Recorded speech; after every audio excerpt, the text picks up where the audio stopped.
განვაგრძობთ საუბრებს ქრისტიანული ლიტერატურის ისტორიიდან. წინა საუბარში ჩვენ შევჩერდით მოსე წინასწარმეტყველის და მისი სახით განღვთობის გზაზე მდგომი პიროვნების მოღვაწეობისა და სულიერი სიასვლის მესამე საფეხურზე.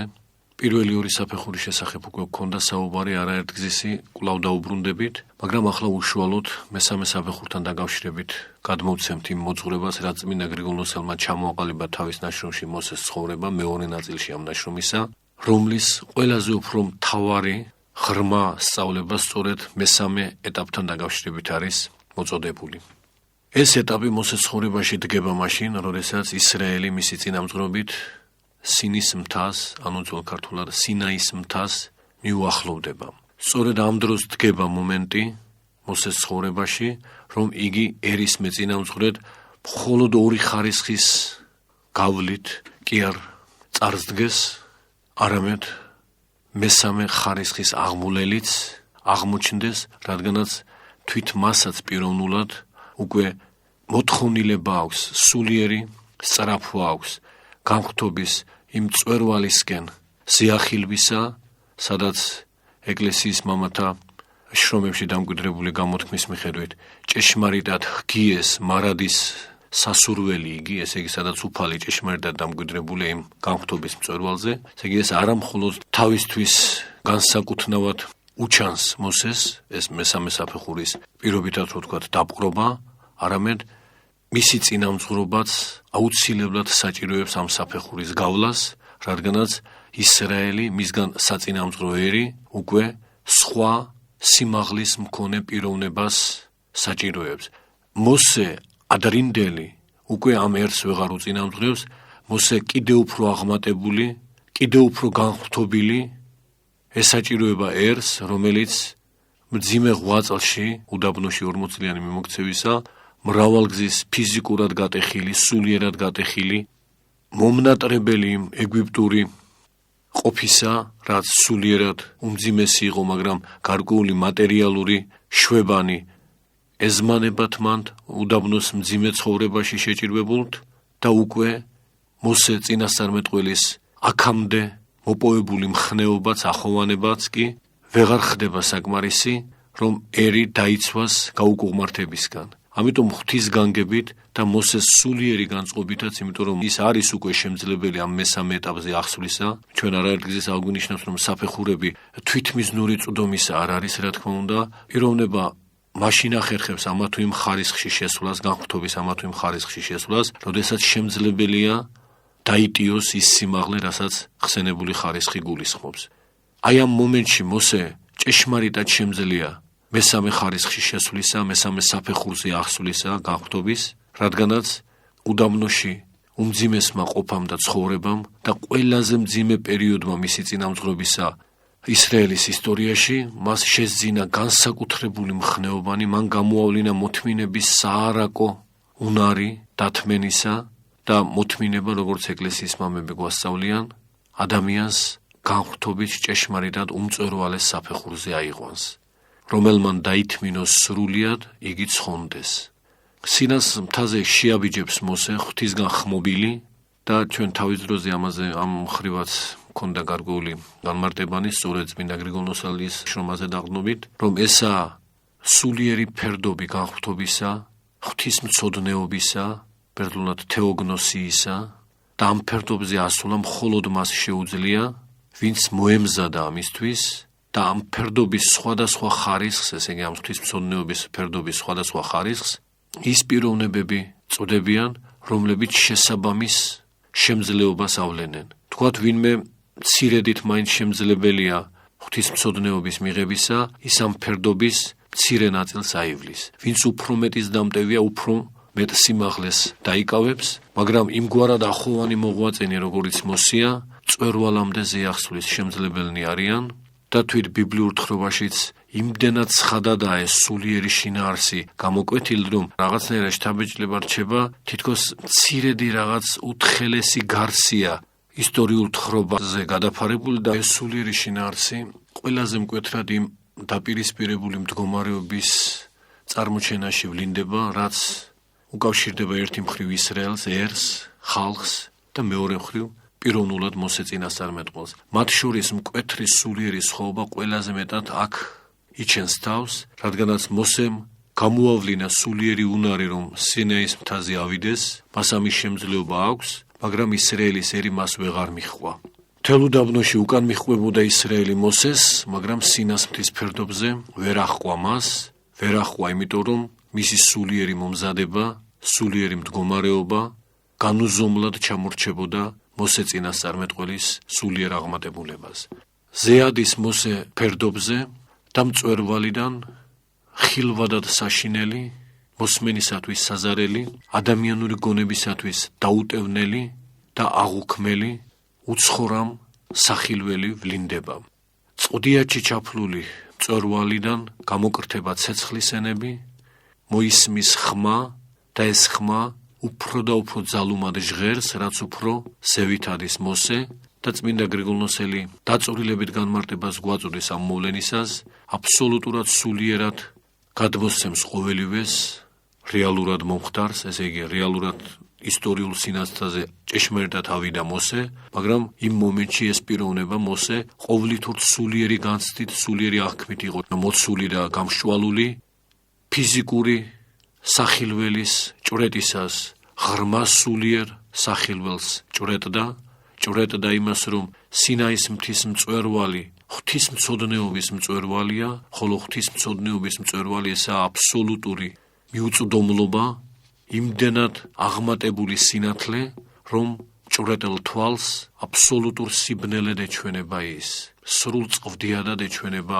ღვთისმცოდნეობის მწვერვალი, არა, როგორც არაერთგზის გვითქმას მართლაც ყოფითი სიბნელის გამო, არამედ პირიქუ უმეტესად კაშკაშა, ზეკაშკაშა, ზესთა კაშკაშა სინათლის გამო. და ხმოვანებაც, რაც მწვერვალიდან მოისმის, ესაა სულიერი მოძღვრების, ჭეშმარიტი მოძღვრების, ღვთის შესახებ მოძღვრების უფრო და უფრო აშკარად გამოვლენა მოსეს წინაშე. და ამიტომაა ძნელი ის დასატევნელად, ამიტომაა იგი მიმსგავსებული ფიზიკურ ბგერადობას, ფიზიკური ბგერადობის დატევნაც ხარისხებს გულისხმობს, განსაკუთრებით ხმოვანი ბგერა ძნელად დასატევნელია სასმენელისთვის და უკიდურესად გაზრდილი ხმოვანება დაუტევნელიც კი აღმოჩნდება ადამიანის სმენისთვის, სულიერად კი აქ იგულისხმება მოძღვრების დატევნადობა, კვლავაც გვესწავლება, რომ მოძღვრება თანდათანობით უნდა იქნეს ადამიანისგან აღქმული, ერთბაშად, მოუმზადებლად, რისი დატევნაც არ გვაქვს, იმის დატევნისკენ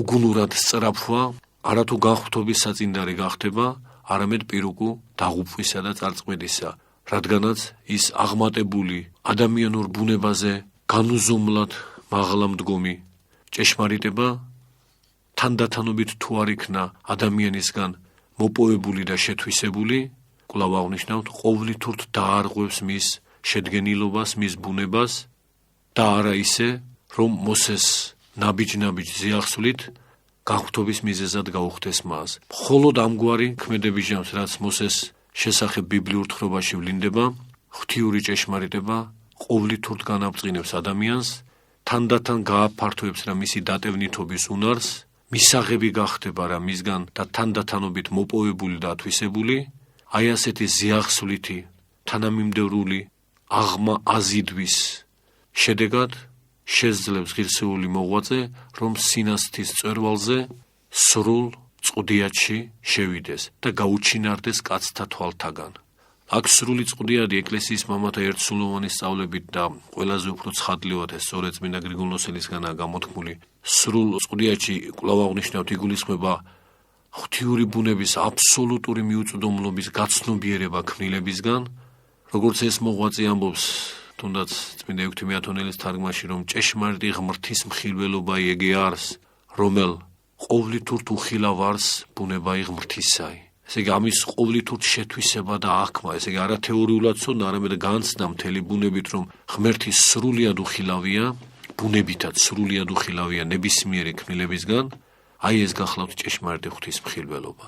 მაგრამ როგორც აღნიშნავდით, თავად უფალი სრულ უცოდნელობაში არტოებს ქმნილებას, მიუხედავად ისა, რომ ქმნილება აბსოლუტურად უუნაროა იმისათვის, რომ თუნდაც მცირედით მაინც მიწვდეს ღვთიურ ბუნებას, უუნაროა, იმიტომ რომ ღვთიური ბუნება უსასრულოდ, განუზომლად განშორებულია მისგან, მიუხედავად ამისა, უფალი იჩენს გულმოწყალებას და გამოუვლინდება მას, ქმნილებას, მოქმედებაში ავლენს თავის თავს და ამით ხდება საწვდომი ღმერთი. ღმერთი საწვდომია არა თავისი ბუნებით, არამედ თავისი მოქმედებით, თავისი გამოვლინებით და რასაც და როგორადაც თავის თავს გამოგვივლენს ჩვენ, აქედან ვიცით მისი ბუნების შესახებ. არა იქედან, რომ ჩვენ თვით ჩავწვდით მის ბუნებას, არამედ უფალმა თავად გამოგვივლინა თავისი ბუნება, მოგცა ცოდნა თავისი ბუნების შესახებ, რადგანაც იგი უტყუარია და მოქმედებაშიც იგივეა, გამოვლინებაშიც იგივეა, რაც ბუნებაშია. ამიტომ ვიცით და შევიცანით რა უფალი გამოვლინებაში, თავისი